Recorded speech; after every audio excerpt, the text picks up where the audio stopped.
Au nom du Père et du Fils et du Saint-Esprit, ainsi soit-il. Monsieur l'abbé, mes bien chers frères, nous venons de vivre la Semaine Sainte et de nous reposer dans la joie pascale durant toute cette octave qui s'achève aujourd'hui. Et tout est allé très vite, comme chaque année. Les nombreuses cérémonies liturgiques se succèdent les unes aux autres. Et de toute leur richesse, bien, nous ne faisons que les goûter de façon très rapide, les affleurer. Parmi elles, celle de la confection de l'eau baptismale lors de la vigile pascale. Si les baptêmes d'adultes ont généralement lieu à la fête de Pâques, au jour anniversaire de la résurrection du Verbe incarné, c'est parce qu'à ce moment, l'Église consacre cette eau particulière, composée de 3 choses. Et le restant de l'année, jusqu'à la Pâque suivante, tous les baptêmes, tous les bébés, tous les adultes, eh bien, tous les baptêmes se feront avec cette eau qui sert à nous donner la vie divine. Quels sont ces 3 éléments que l'on trouve dans l'eau baptismale? Et pourquoi ceux-ci et non pas d'autres? Il y a tout d'abord l'eau, évidemment. Qu'est-ce que l'eau? Si on interroge un chimiste, il va nous dire c'est du protoxyde d'oxygène. Mais si l'on demande aux anciens dans l'Antiquité, on trouvait une formule un peu plus instructive, du moins édifiante. L'eau, c'est la mère du monde et le sang de la nature. Tout est composé d'eau, au moins en partie. Saint Pierre, ayant appris la géologie à l'école de notre Seigneur Jésus-Christ, eh bien, ne dit pas autre chose en sa 2e épître. Le ciel et la terre n'ont pas toujours existé, mais ils ont été tirés de l'eau.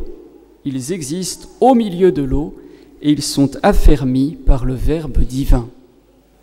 L'eau est donc la mère du monde, puisque le ciel et la terre, toutes les créatures matérielles ont été formées à partir de l'eau, à laquelle le Verbe créateur a imprimé des formes, des natures qu'il maintient dans un état permanent.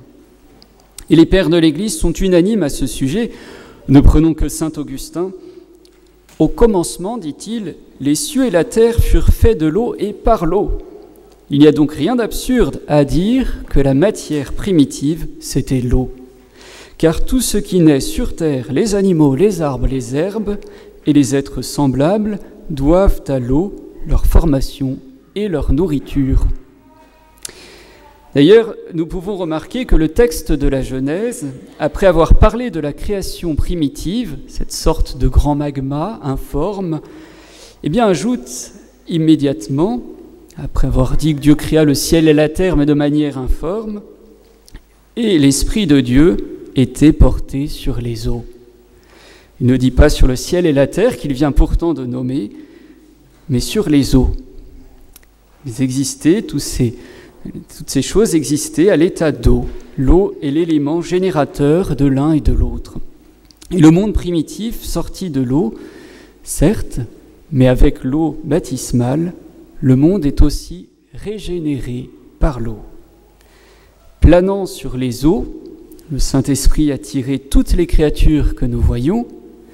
Planant sur les eaux du baptême, il tire les nations chrétiennes, les âmes chrétiennes, ce que l'on peut appeler l'élite de l'humanité, car elle doit vivre de la grâce, y être fidèle pour ne pas tomber plus bas que tout le reste. Cette glorieuse destinée de l'eau est rappelée dans la préface que le prêtre chante auprès de la bassine lors de la nuit de Pâques.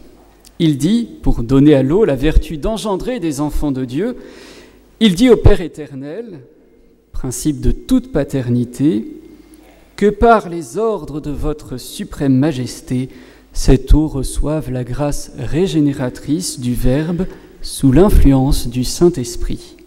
Et à ces mots, vous l'avez vu, le prêtre plonge la main dans l'eau et la divise en forme de croix. Cette eau est ouverte par la toute-puissance de la croix. L'eau reçoit le Saint-Esprit qui la sanctifie et la féconde ensuite.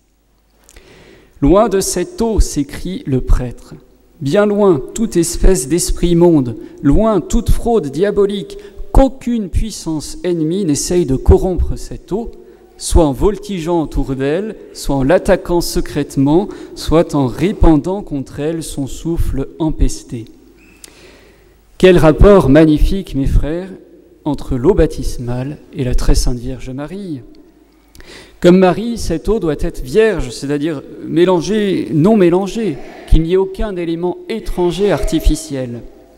Comme Marie, il faut qu'elle soit sanctifiée par la Sainte Trinité, c'est-à-dire soustraite à toutes les influences du démon, dotée de propriétés supérieures à sa nature. C'est l'Immaculée Conception.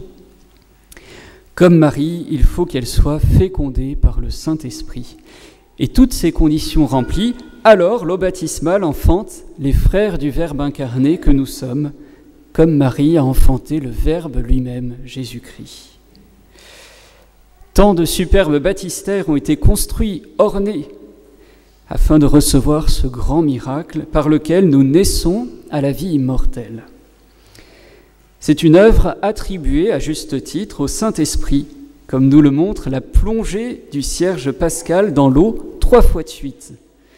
Cette triple plongée du grand cierge, qui est l'emblème du Saint-Esprit, eh bien, symbolise le Saint-Esprit qui, après être descendu en Notre-Dame, une deuxième fois descend sur notre Seigneur en forme de colombe et une troisième fois sur les apôtres en forme de langue de feu.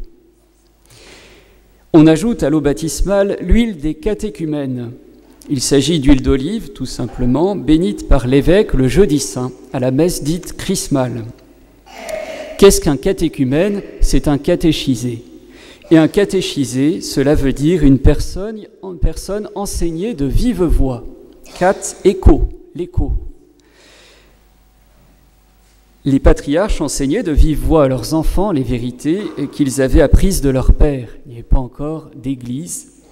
C'est eux qui remplissaient cet office. Noé, Abraham, Jacob, assis sous un chêne, sous une tente, que sais-je, entourés de leur famille, expliquaient avec autorité eh bien, la création de l'homme, la rédemption promise, les miracles éclatants en faveur de leur peuple, les promesses faites à leur fidélité.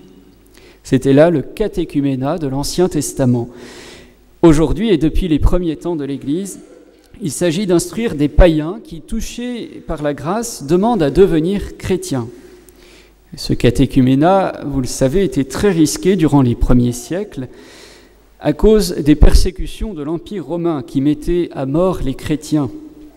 Pour demander le baptême, il fallait vraiment être très courageux, rempli d'amour de Dieu, car on risquait facilement de tout perdre, d'avoir des ruptures avec des membres de sa famille, d'être condamné au martyre. Aujourd'hui, la société païenne, on peut dire, persécute les chrétiens d'une autre manière. Il y a des formes plus sournoises. Il faut aussi de la foi et du courage pour demander à recevoir le baptême et pour y persévérer. L'huile est donc tout à fait appropriée. Car l'huile, mes bien chers frères, cela guérit, cela éclaire, cela adoucit et fortifie. L'Église mêle cette huile à l'eau du baptême et elle en fait des onctions sur la poitrine et les épaules des catéchumènes en leur disant « La grâce dont cette huile est le symbole va guérir votre âme de la maladie du péché. Elle va éclairer votre intelligence par la foi, adoucir votre caractère et aussi la croix que vous aurez à porter. Elle fortifiera votre courage. » Notre Seigneur est appelé tour à tour agneau de Dieu. Il est doux, mais aussi lion de la tribu de Juda. Il peut être très fort face au mal. Et tout catholique à sa suite doit être agneau, doux, agneau pour le bien, agneau pour les âmes, mais lion face au mal, face au péché, aux œuvres du démon. Si l'on est lion avec son prochain, agneau avec le mal, alors nous nous éloignons de notre Seigneur. Le dernier élément de l'eau baptismale est le Saint-Crème. C'est un composé d'huile d'olive et de baume béni par l'évêque aussi le jeudi saint. L'huile, c'est donc la grâce divine au baptême. C'est cet appui surnaturel sanctifiant en l'âme chrétienne qui vit dans la charité. L'huile, dans une lampe, éclaire. Eh bien, la grâce aussi éclaire. L'huile de bonne qualité sert à la cuisine, elle assaisonne les aliments, elle les rend agréables au goût. Eh bien, la grâce aussi donne du goût. Une âme qui n'a pas la grâce est indifférente ou hostile au monde surnaturel. Elle en a du dégoût. Elle ne pense qu'aux choses de la terre ou à des rêves humains. Quel que soit le liquide avec lequel on la met en contact, l'huile aussi surnage. Eh bien, la grâce fait surnager le chrétien en ce monde. Oh, elle n'en fait pas un être désincarné, non, mais elle le fait surnager en usant de ce monde comme en n'usant pas. Il s'en sert, le chrétien, il y trouve des vraies joies, mais il vise plus haut. Il vise le monde supérieur de l'éternité. Le Saint-Crème comprend aussi du baume, et c'est le roi des parfums. Il vient d'un petit arbre appelé le balsamier. On en fait une incision, et de la déchirure coule une minuscule gouttelette d'une odeur vraiment très agréable. Et cette liqueur précieuse est récupérée patiemment dans des vases. C'est le baume. À l'époque de notre Seigneur, on ne récoltait de baume qu'en Judée. Aujourd'hui, ce balsamier, comme l'Église, s'est répandu en bien d'autres contrées. Le baume s'obtient par des incisions sur l'arbre.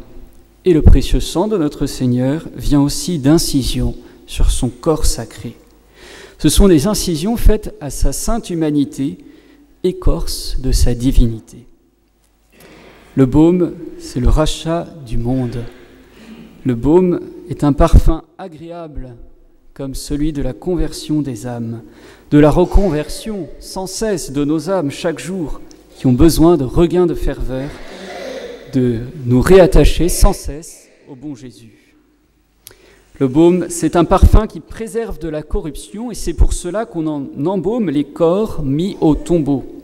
Ce baume reçu sur notre tête au baptême, nous avons peut-être des photos de notre baptême, eh bien, doit nous préserver aussi de la corruption.